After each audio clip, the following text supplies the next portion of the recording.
Okay, welcome back to a Reading Corner. New season of Marvel Rivals has dropped.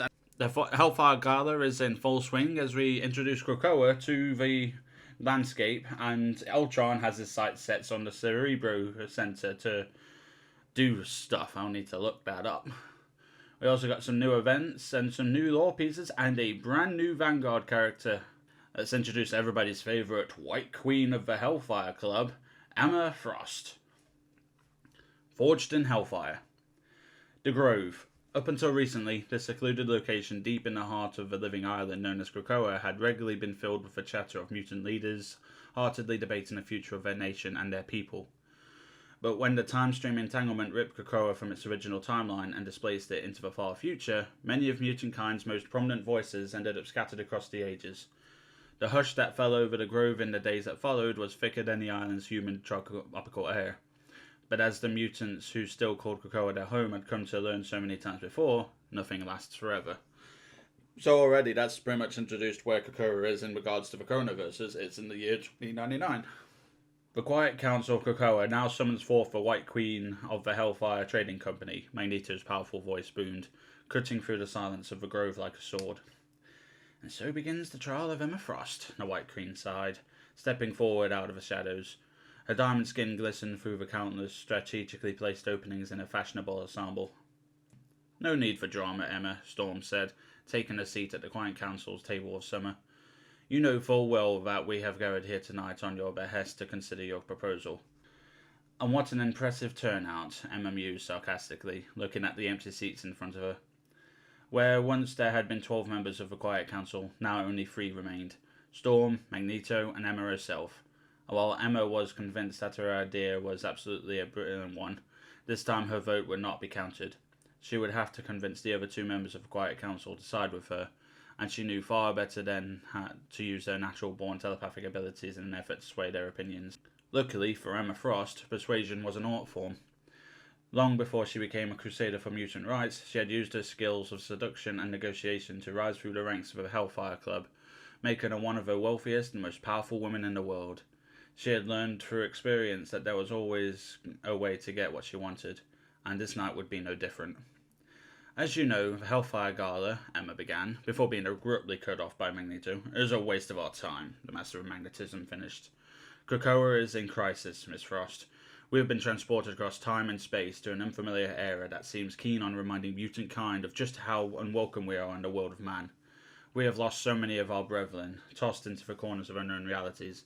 And yet you wish to spend our resources to throw one of your Irish parties? I think not. First, Emma replied, choosing her words carefully as she responded to mutant kind's current leader, my parties are anything but garish, darling. They are the height of extravagance. Emma wasn't lying. Ever since she first revived the historic Hellfire Gala as an annual event on Krakoa, this no expenses spared celebration had become the hottest ticket in the planet. From superheroes to political heavyweights, if you don't make it onto the guest list, then you simply weren't living up to your full potential.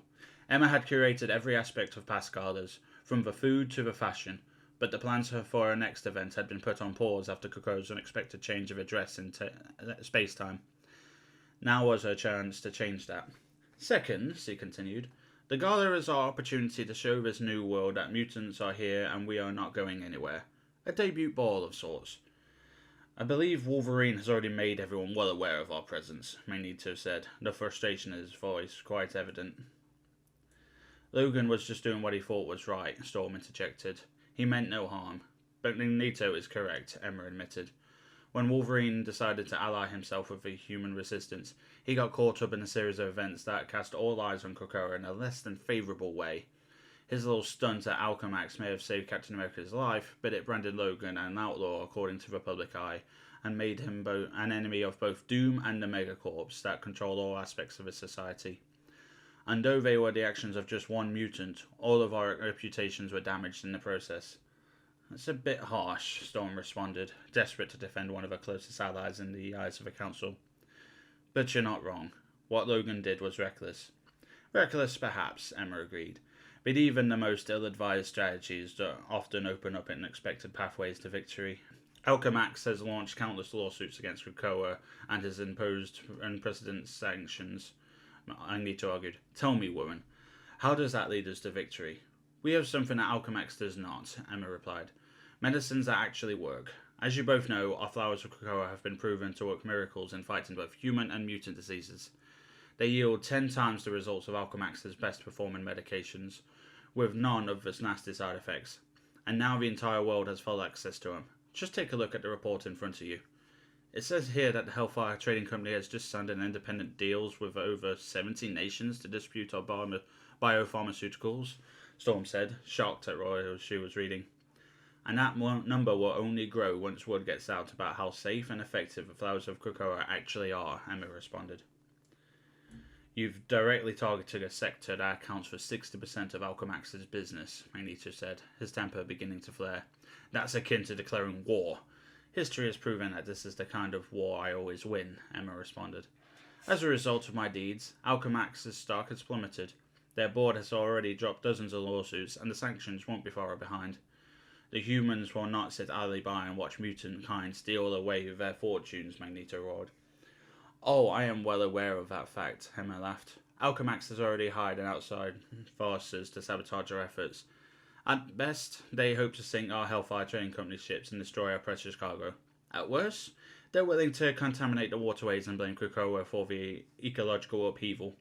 But they won't achieve either of those outcomes. How can you be certain of that? Storm asked. Because I've been on board the Marauder every time she has set sail with a shipment, Emma said, and I have fought off her pathetic attempts myself. As it turns out, the mercenaries in this day and age aren't built nearly as sturdy as they used to be, physically or mentally. And when I read their minds and discover that their services were being subcontracted through the public eye, this area's all-seeing, all-knowing police force, well, you can only imagine the amount of blackmail material I suddenly had on our would-be oppressors. I doubt they'll be making any more moves against us in the foreseeable future. I'll admit, Emma, Storm said, I'm impressed. You've consistently been a step ahead of those attempting to oppose us. Then let me be a step ahead of those who would be willing to support us as well, Emma replied. The Hellfire Gala is more than just a chance to reward our existing partners with a lavish evening of dancing and dining. It's a much-needed opportunity to forge new strategic alliances that could strengthen Krakoa's place in this world, and this may be our best chance to claim our seat at the table. And yet, Magneto said, looking at the vacant chairs in the quiet council chamber, we can barely fill our own. The Hellfire Gala could change that as well, Emma insisted. Raising Krakoa's visibility, making her island part of the conversation in the world beyond its shores, could serve as a beacon to help bring our missing people back home. But it could also lead to more dangerous factions directly to us as well, Magneto argued. It certainly could, Emma admitted. But with every hero from across reality gathered here for the festivities, I have a feeling we will be able to take on anyone foolish enough to crash the party. You have never done things in the most orthodox of ways, Emma, Storm said, but you have always had the best interests of mutant kind at heart. If you truly believe another Hellfire Gala could make a difference for our people, I will take you at your word. You have earned my vote. Then it seems the future of mutant kind lies in your hands, Magneto, Emma said with a playful smile. As it has so often before. Clearly, I have my reservations, Miss Frost, Magneto said. But your actions thus far have proven that you are ready and willing to face any challenges that may arise. You have the blessings of this council to proceed with your gala. Do not make me regret my vote. With that, Magneto and Storm stood and exited the grove, leaving Emma behind to quietly celebrate her victory. She sat in a chair at the table of winter, reserved for those members of the Quiet Council with more radical ideologies, and kicked her white leather platform-heeled boots onto the table as she leaned back and revelled in the moment. But she knew she didn't have long to savour the moment. There were so many plans to be made. Before Emma departed from the grove, she heard a sound inside her head, a deep rumbling voice calling to her in an unintelligible language. She turned back to gaze upon the giant face of Krakoa itself, which had manifested in the giant tree at the centre of the quiet council chamber. Emma walked over and put a gentle hand on the tree's surface. Don't worry, dear, she said. I haven't forgotten about you. I know you've been suffering since your trip through the time stream, but if all goes as planned, your pain will come to an end soon enough. I know the perfect person to help you, a very special doctor. But let's just keep that fact between you and me for the moment. As Emma Frost began to walk away, she turned back and held her index finger to her lips, signalling for Krakoa to remain silent. Because if the Quiet Council knew our little secret, they would never have voted yes. Okay, so I just did some lookup, and according to the descriptions of the loading screen leading into the Krakoa map, it turns out the reason Ultron is attacking is because he's chasing after Doom. Doom 2099 foresaw the Age of Ultron event and decided to erase Ultron from existence. Detecting this, Ultron came back to the Sol System and invaded the Hellfire Gala to chase after Doom, who accepted an invitation in order to get his hands on the Kravonian stockpiles Krakoa has. And obviously when Ultron gets there, he gets intrigued. And from when I was playing the Domination maps, part of the things he got intrigued by was using the Cerebro network to upload himself and basically resurrect using Krakoa's very own resurrection protocols, which is bad. But yeah, so that was a lore dump from Emma Frost. If you were hoping to see gameplay playing her, you're not the only one, because it turns out this particular character today, and most likely for the foreseeable future, is so sought out. I'm not kidding.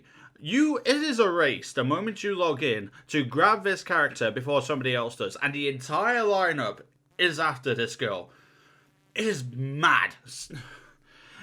So I don't know if I'm ever going to get my hands on Emma Frost anytime soon, because she's proven to be a popular choice. I've seen her used plenty of times by my allies and my enemies, but I've not yet had the chance of playing her for myself. Although, to be honest, I'm actually more surprised at the level of lust that the internet gave her as soon as she was revealed, because then again, she was always that sort of character. Anyway,